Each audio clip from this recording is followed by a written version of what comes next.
ಏಕಾದಶಿ ಅಂದ್ರೆ ಏನು, ನಾವ್ ಯಾಕೆ ಇದರ ಪಾಲನೆಯನ್ನ ಮಾಡಬೇಕು, ಏನೆಲ್ಲ ರೂಲ್ಸ್ ಗಳನ್ನ ಫಾಲೋ ಮಾಡಬೇಕು, ನಮ್ಮೆಲ್ಲರ ಮನಸ್ಸಲ್ಲೂ ತುಂಬಾ ಪ್ರಶ್ನೆಗಳಿದೆ. ಅದಕ್ಕೆ ಎಷ್ಟು ಸಾಧ್ಯ ಆಗತ್ತೋ ಅಷ್ಟರ ಮಟ್ಟಿಗೆ ಇವತ್ತು ಈ ವಿಡಿಯೋನಲ್ಲಿ ಸೊಲ್ಯೂಷನ್ ಗಳನ್ನ ಕಂಡುಕೊಳ್ಳೋಣ. ಏಕಾದಶಿ ಅಂದ್ರೆ ಏನು ಅಂತ ಮೊದಲು ಅರ್ಥ ಮಾಡ್ಕೊಳ್ಳೋಣ. ನಾವು ಸನಾತನ ಧರ್ಮದಲ್ಲಿ ಫಾಲೋ ಮಾಡುವಂತಹ ಕ್ಯಾಲೆಂಡರು ಪಂಚಾಂಗ, ಚಾಂದ್ರಮಾನ ಪಂಚಾಂಗ. ಅಂದ್ರೆ ಏನರ್ಥ, ಚಂದ್ರನ ಚಲನೆ ಹೇಗಿರುತ್ತೆ ಅದರ ಆಧಾರಿತವಾಗಿ ನಾವು ನಮ್ಮ ಕ್ಯಾಲೆಂಡರ್ ಅನ್ನ ಪ್ರಿಪೇರ್ ಮಾಡ್ಕೊಂಡಿದೀವಿ. ಸೊ ಬೇಸಿಕಲಿ 12 ತಿಂಗಳೇ ಇರುತ್ತೆ. ನಾವು ಗ್ರೆಗೋರಿಯನ್ ಕ್ಯಾಲೆಂಡರ್ ಏನ್ ನೋಡ್ತೀವಿ, ಮೇಜರ್ಲಿ ಗ್ರೆಗೋರಿಯನ್ ಕ್ಯಾಲೆಂಡರ್ ಇನ್ಸ್ಪಿರೇಷನ್ ತಗೊಂಡಿರೋದು ನಮ್ಮ ಕ್ಯಾಲೆಂಡರ್ ಇಂದಾನೆ. ಜೊತೆಗೆ ಮೋಸ್ಟ್ ಅಕ್ಯುರೇಟ್ ಆಗಿರೋದು ನಮ್ಮ ಕ್ಯಾಲೆಂಡರ್. ಯಾಕಂದ್ರೆ ನೀವು ಇಂಥ ದಿನ ಅಮಾವಾಸ್ಯೆ ಆಗತ್ತೆ, ಇಂಥ ದಿನ ಹುಣ್ಣಿಮೆ ಆಗತ್ತೆ ಅಂತ ನಮ್ಮ ಪಂಚಾಂಗದಲ್ಲಿದ್ರೆ ಅವತ್ತೇ ಅಮಾವಾಸ್ಯೆ ಇರುತ್ತೆ, ಅವತ್ತೇ ಹುಣ್ಣಿಮೆ ಇರುತ್ತೆ. ಲೈವ್ ಎವಿಡೆನ್ಸ್ ಅನ್ನ ನೀವು ನೋಡಬಹುದು, ಅಷ್ಟು ಅಕ್ಯುರೇಟ್ ಆಗಿರುತ್ತೆ ನಮ್ಮ ಪಂಚಾಂಗ. ಸೊ ಪಂಚಾಂಗದಲ್ಲಿ 12 ತಿಂಗಳುಗಳು, ಒಂದು ತಿಂಗಳನ್ನ 2 ಭಾಗವಾಗಿ ಡಿವೈಡ್ ಮಾಡ್ತಾರೆ. 15 ದಿನಗಳ 2 ಪಾರ್ಟ್ಸ್ ಆಗಿ ಒಂದು ತಿಂಗಳನ್ನ ಡಿವೈಡ್ ಮಾಡ್ತಾರೆ. ಮೊದಲನೇ ಭಾಗದ 15ನೇ ದಿನ ಹುಣ್ಣಿಮೆ, ಎರಡನೇ ಭಾಗದ 15ನೇ ದಿನ ಅಮಾವಾಸ್ಯೆ. ಸೊ ಹುಣ್ಣಿಮೆ ಬರೋದ್ರಿಂದ ಮೊದಲನೇ ಪಾರ್ಟ್ ಅಲ್ಲಿ ಬೆಳಕು ಜಾಸ್ತಿ ಇರುತ್ತೆ, ಹಾಗಾಗಿ ಅದು ಶುಕ್ಲ ಪಕ್ಷ. ಎರಡನೇ ಪಾರ್ಟ್ ಅಲ್ಲಿ ಅಮಾವಾಸ್ಯೆ ಬರೋದ್ರಿಂದ ಕತ್ತಲು ಜಾಸ್ತಿ ಆಗುತ್ತೆ, ಹಾಗಾಗಿ ಅದು ಕೃಷ್ಣ ಪಕ್ಷ. ಶುಕ್ಲ ಪಕ್ಷ, ಕೃಷ್ಣ ಪಕ್ಷ ಅಂತ ಒಂದು ತಿಂಗಳನ್ನ 2 ಭಾಗಗಳಾಗಿ ನಾವು ಡಿವೈಡ್ ಮಾಡ್ತೀವಿ. ಎರಡೂ ಭಾಗಗಳಲ್ಲಿ 11ನೇ ದಿನವನ್ನ, ಅಂದ್ರೆ ಅಮಾವಾಸ್ಯೆ ಅಥವಾ ಹುಣ್ಣಿಮೆ ಆದ್ಮೇಲೆ 11ನೇ ದಿನ ಯಾವುದು ಬರುತ್ತೋ ಅದನ್ನೇ ನಾವು ಏಕಾದಶಿ ಅಂತ ಕರೆಯೋದು. ಏಕಾದಶಿ ಪದದ ಅರ್ಥನೇ 11 ಅಂತ. ಏಕ ಅಂದ್ರೆ 1, ದಶ ಅಂದ್ರೆ 10, ಏಕಾದಶಿ ಅಂದ್ರೆ 11 ಅಂತ ಅರ್ಥ. ಯಾಕೆ ಈ ದಿನ ಸ್ಪೆಷಲ್? ಬೇರೆ ದಿನಗಳಿಗೆ ಅಷ್ಟು ಇಂಪಾರ್ಟೆನ್ಸ್ ಅನ್ನ ನಾವ್ ಯಾಕೆ ಕೊಡಲ್ಲ, ಇದೇ ದಿನಕ್ಕೆ ಯಾಕಷ್ಟು ಇಂಪಾರ್ಟೆನ್ಸ್ ಕೊಡ್ತೀವಿ ಅಂದ್ರೆ, ಈ ದಿನ ನಾವು ಉಪವಾಸವನ್ನ ಮಾಡಬೇಕು. ಉಪವಾಸ ಅಂದ್ರೆ ಏನು? ಹೌದು, ಏನೂ ತಿಂದೆ ಫಾಸ್ಟಿಂಗ್ ಮಾಡೋದು ಉಪವಾಸನೇ, ಆದ್ರೆ ಅದರ ಅರ್ಥ ಇನ್ನೂ ಡೀಪ್ ಆಗಿದೆ. ಉಪ ಅಂದ್ರೆ ಹತ್ತಿರ, ವಾಸ ಅಂದ್ರೆ ವಾಸ ಮಾಡೋದು, ನಮ್ಮೆಲ್ರಿಗೂ ಗೊತ್ತಿರೋ ಹಾಗೆ. ಭಗವಂತನ ಅತಿ ಹತ್ತಿರದಲ್ಲಿ, ತುಂಬಾ ಸಮೀಪದಲ್ಲಿ ವಾಸ ಮಾಡುವಂತಹ ಆಪರ್ಚುನಿಟಿಯನ್ನ ನಾವು ಪಡ್ಕೊಳ್ಳೋದು ಈ ದಿನದಂದು. ಯಾಕೆ, ಹೆಂಗೆ, ಅದನ್ನ ಇನ್ನು ಸ್ವಲ್ಪ ಟೈಮಲ್ಲಿ ಅರ್ಥ ಮಾಡ್ಕೊಳ್ಳೋಣ. ನಾವ್ ಈ ದಿನ ಯಾಕೆ ಫಾಸ್ಟಿಂಗ್ ಮಾಡ್ಬೇಕು ಅಂತ ಸೈಂಟಿಫಿಕ್ ರೀಸನ್ಸ್ ತುಂಬಾನೇ ಇದೆ. ಅದರಲ್ಲಿ ಒಂದು ಪಾರ್ಟ್ ಅನ್ನ ತಗೊಂಡು ಇವತ್ತು ಅರ್ಥ ಮಾಡ್ಕೊಳ್ಳೋಣ. ಏಕಾದಶಿಯಿಂದ ಹುಣ್ಣಿಮೆಯವರೆಗೂ ಅರ್ಥನ ಅಟ್ಮಾಸ್ಫಿಯರಿಕ್ ಪ್ರೆಷರ್ ತುಂಬಾ ಜಾಸ್ತಿ ಆಗುತ್ತೆ. ಯಾಕಂದ್ರೆ ಚಂದ್ರ ತುಂಬಾ ಹತ್ರ ಬರ್ತಾನೆ ಭೂಮಿಗೆ. ಹಾಗೆ ಹತ್ರ ಬಂದಾಗ ಚಂದ್ರನ ಗ್ರಾವಿಟೇಷನಲ್ ಪುಲ್ಲು ಸ್ಪೆಸಿಫಿಕಲಿ ನೀರಿನ ಮೇಲೆ ವರ್ಕ್ ಆಗುತ್ತೆ. ನೀವು ಬೇಕಾದ್ರೆ ಏಕಾದಶಿ ಅಥವಾ ಅಮಾವಾಸ್ಯೆಯ ದಿನಗಳಲ್ಲಿ ವೆದರ್ ರಿಪೋರ್ಟ್ ಅನ್ನ ನೋಡಿ ನೀವು, ಅಥವಾ ಹೇಗೆ ಅಟ್ಮಾಸ್ಫಿಯರಿಕ್ ಪ್ರೆಷರ್ ಎಲ್ಲ ಹೇಗೆ ನಡೀತಿದೆ ಅಂತ ನೀವು ಒಂದು ರಿಪೋರ್ಟ್ ಅನ್ನ ನೋಡಿದ್ರೆ, ಟೈಡ್ಸ್, ಸಮುದ್ರದ ಅಲೆಗಳೇನತ್ತೆ ಅದು ತುಂಬಾ ಸ್ಟ್ರಾಂಗ್ ಆಗಿದೆ ಅಂತಾನೆ ಯಾವಾಗ್ಲೂ ಹೇಳೋದು. ಯಾಕೆ ಹಂಗಾಗತ್ತೆ ಅಂದ್ರೆ ಚಂದ್ರನ ಗ್ರಾವಿಟೇಷನಲ್ ಪುಲ್ಲು ಸ್ಪೆಸಿಫಿಕಲಿ ನೀರಿನ ಮೇಲೆ ಅಫೆಕ್ಟ್ ಆಗುತ್ತೆ. ಹಾಗಾಗಿ ಸಮುದ್ರದ ನೀರಿನ ಮೇಲೆ ಆತನ ಗ್ರಾವಿಟೇಷನಲ್ ಪುಲ್ ಅಫೆಕ್ಟ್ ಆಗೋದ್ರಿಂದ ಸಮುದ್ರದ ಟೈಡ್ಸ್ ಗಳು ಸ್ಟ್ರಾಂಗ್ ಆಗ್ತಾ ಹೋಗುತ್ತೆ. ಅದರಿಂದ ಅಟ್ಮಾಸ್ಫಿಯರಿಕ್ ಪ್ರೆಷರ್ ಕೂಡ ಜಾಸ್ತಿ ಬಿಲ್ಡಪ್ ಆಗಿರುತ್ತೆ ಈ ದಿನಗಳಲ್ಲಿ. ಸೊ ನಮ್ಮ ದೇಹ 60% ನೀರು, ನಮ್ಮ ಬ್ರೈನು 70% ನೀರು. ಆತನ ಗ್ರಾವಿಟೇಷನಲ್ ಪುಲ್ ಸಮುದ್ರದ ನೀರಿನ ಮೇಲೆ ಆಗ್ತಿರೋದ್ರಿಂದ ನಮ್ಮ ದೇಹದಲ್ಲಿರೋ ನೀರಿನ ಅಂಶದಿಂದ ನಮಗೆ ಯಾವುದು ಕೂಡ ಅಫೆಕ್ಟ್ಸ್ ಆಗ್ಬಾರ್ದು. ಈ ಟೈಮಲ್ಲಿ ಸ್ಪೆಸಿಫಿಕಲಿ ನಾವು ಜಾಸ್ತಿ ಧಾನ್ಯಗಳನ್ನ, ಜಾಸ್ತಿ ಆಹಾರವನ್ನ ಸ್ವೀಕರಿಸ್ತಾ ಇದ್ರೆ ಅದರಿಂದ ನೀರಿನ ಅಂಶ ನಮ್ಮ ದೇಹ ಜಾಸ್ತಿ ಎಳ್ಕೊಂಡು ಚಂದ್ರನ ಎಫೆಕ್ಟ್ಗೆ ಒಳಗಾಗ್ಬಿಡುತ್ತೆ. ಹಾಗಾಗಿ ನಾವು ಆಹಾರವನ್ನ ಕಡಿಮೆ ಮಾಡಬೇಕು ಅಂತ.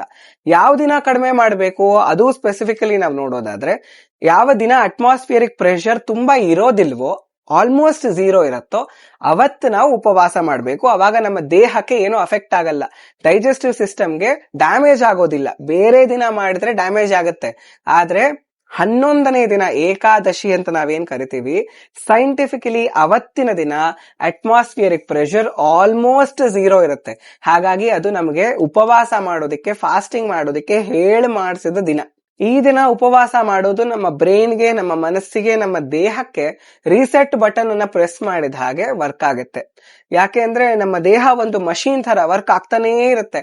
ಅದಕ್ಕೆ ನೀವು ಬ್ರೇಕ್ ಕೊಡ್ಲಿಲ್ಲ ಅಂದ್ರೆ ಅದು ತನ್ನ ಎಫಿಷಿಯನ್ಸಿಯನ್ನ, ಎಫೆಕ್ಟಿವ್ನೆಸ್ ಅನ್ನ ಕಳ್ಕೊಂಡ್ಬಿಡುತ್ತೆ. ಹಾಗಾಗಿ ಅದಕ್ಕೊಂದು ಬ್ರೇಕ್ ಬೇಕು.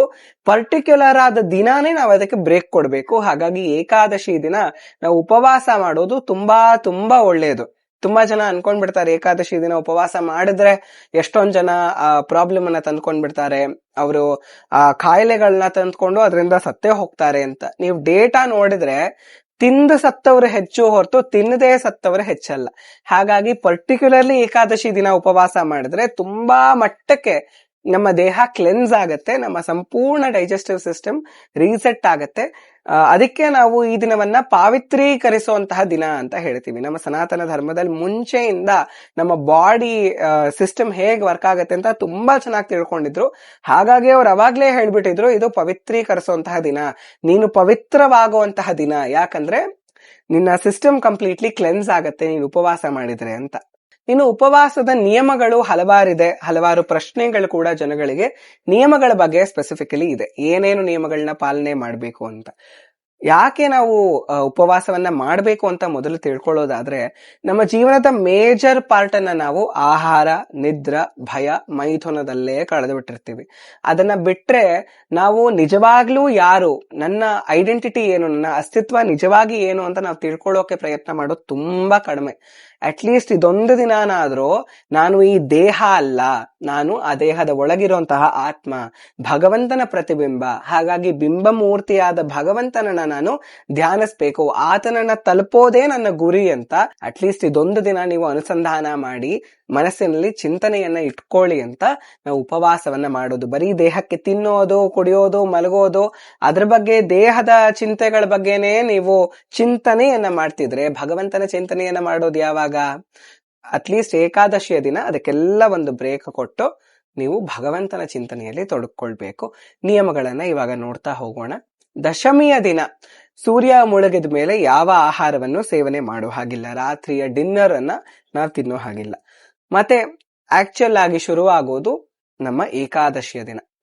ನಾವು ಬ್ರಹ್ಮ ಮುಹೂರ್ತದಲ್ಲಿ ಏಳ್ಬೇಕು. ಬ್ರಹ್ಮ ಮುಹೂರ್ತದಲ್ಲಿ ಎದ್ದು ಸ್ನಾನ ಮಾಡಿ ಭಗವಂತನಿಗೆ ಪೂಜೆಯನ್ನ ಅರ್ಪಣೆ ಮಾಡಬೇಕು. ಪೂಜೆ ಮಾಡಿದ ಮೇಲೆ ಇನ್ನೊಂದು ನಾವು ನೆನ್ಪಿಟ್ಕೊಳ್ಬೇಕಾಗಿರೋದೇನೆಂದ್ರೆ, ಈ ದಿನ ಭಗವಂತನಿಗೆ ಕ್ಷೀರಾಭಿಷೇಕವನ್ನ ಅಥವಾ ಪಂಚಾಮೃತ ಅಭಿಷೇಕವನ್ನ ಮಾಡೋ ಹಾಗಿಲ್ಲ. ಇದಾದ್ಮೇಲೆ ನಾವು ಸಂಪೂರ್ಣ ದಿನ ಬ್ರಹ್ಮಚರ್ಯವನ್ನ ಪಾಲನೆ ಮಾಡಬೇಕು, ಮೈಥುನದಲ್ಲಿ ಇನ್ವಾಲ್ವ್ ಆಗೋ ಹಾಗಿಲ್ಲ.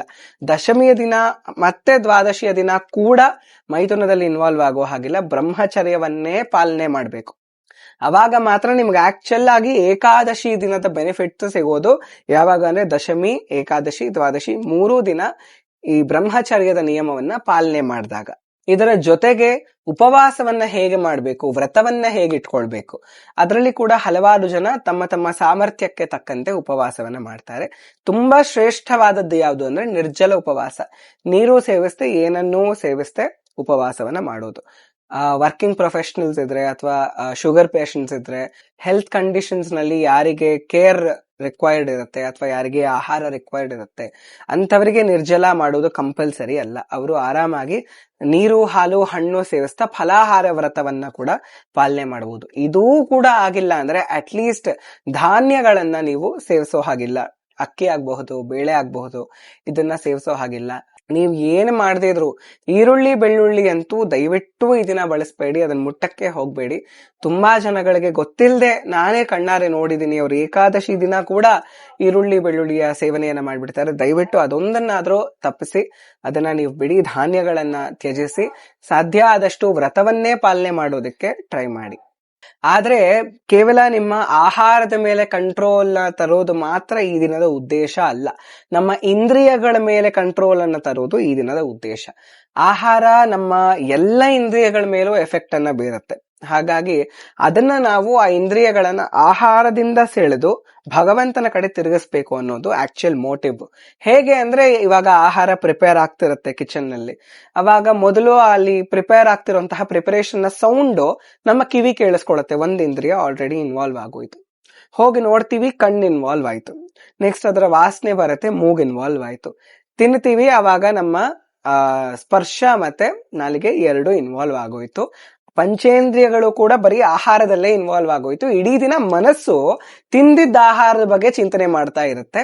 ಸೊ ಇಡೀ ದಿನ ನಾವು ನಮ್ಮ ಇಂದ್ರಿಯಗಳನ್ನ, ಮನಸ್ಸನ್ನ, ದೇಹವನ್ನ ಆಹಾರಗಳಲ್ಲೇ ನಿಲ್ಲಿಸ್ಬಿಟ್ಟಿರ್ತೀವಿ. ಈ ದಿನ. ಅದರಿಂದ ನಾವು ನಮ್ಮನ್ನ ರಿಫ್ರೈನ್ ಮಾಡ್ಕೊಂಡು ಭಗವಂತನ ಕಡೆ ತಿರುಗಿಸ್ಬೇಕು. ಕೇಳಿದ್ರೆ ಭಗವಂತನ ಕಥೆಯ ಶ್ರವಣವನ್ನ ಮಾಡಬೇಕು, ನೋಡಿದ್ರೆ ಆತನನ್ನ ದೇವಸ್ಥಾನದಲ್ಲಿ ಹೋಗಿ ದರ್ಶನ ಮಾಡಬೇಕು, ಅಥವಾ ಮನೆಯಲ್ಲೇ ಕೂತ್ಕೊಂಡು ಆತನ ರಿಲೇಟೆಡ್ ವಿಷಯಗಳನ್ನ ನೋಡ್ಬೇಕು, ಓದ್ಬೇಕು ಆತನ ರಿಲೇಟೆಡ್ ವಿಷಯಗಳನ್ನ. ಜೊತೆಗೆ ವಾಸನೆ ನೋಡಿದ್ರೆ ಆತನಿಗೆ ಅರ್ಪಣೆ ಮಾಡಿದ ಹೂಗಳನ್ನ, ನಿರ್ಮಾಲ್ಯವನ್ನ, ಸುವಾಸನೆಯನ್ನ ಪಡ್ಕೊಳ್ಬೇಕು. ನಾಲಿಗೆ ಆತನ ಪ್ರಸಾದವನ್ನ ಸೇವಿಸ್ಬೇಕು, ಅಥವಾ ಆತನ ಮಂತ್ರದ ಜಪವನ್ನ ಮಾಡಬೇಕು. ಈ ದಿನ ನಾವು ಸೇವನೆ ಮಾಡದೇ ಇರೋದ್ರಿಂದ ಜಪವನ್ನ ಮಾಡೋದಕ್ಕೆ ನಾಲಿಗೆಯನ್ನ ಇನ್ವಾಲ್ವ್ ಮಾಡಬೇಕು. ಆದಷ್ಟು ಜನಗಳ ಜೊತೆ ಭಗವಂತನ ಬಗ್ಗೆ ಮಾತಾಡೋದನ್ನ ನಾವು ಈ ದಿನ ರೂಢಿ ಮಾಡ್ಕೊಳ್ಬೇಕು. ಸ್ಪರ್ಶ ಕೂಡ ಭಗವಂತನ ಸೇವೆಯಲ್ಲಿ ನಾವು ತೊಡಗಿಸ್ಬೇಕು.